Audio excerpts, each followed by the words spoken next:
this plant, what we are trying to do is that at the top part there will be the rotation of the comb. When this rotates, when this needs to be rotated, but it is not rotating.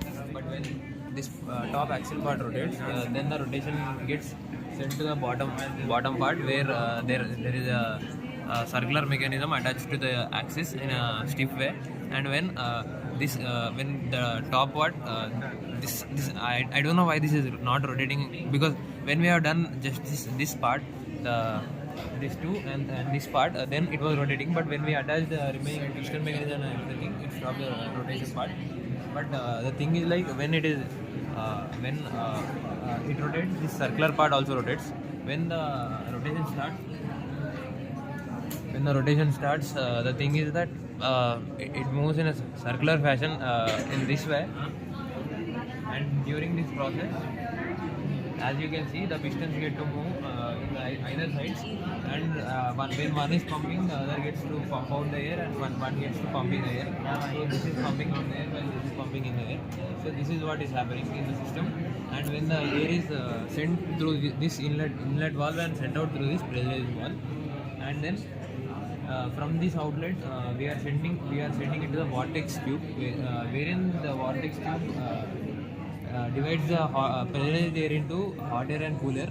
The cool air gets sent via this pipe, but the hot air is then sent through this to a propeller. There is a propeller inside, and it should be rotating when we send the pressurized air.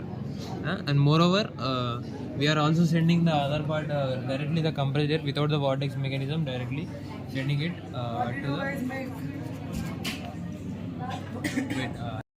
we are sending the compressed air from the second piston also, and then taking it to the to this point where the air is then pressurized air is then used to turn this fan it's like a wind turbine, and when it needs to be rotating.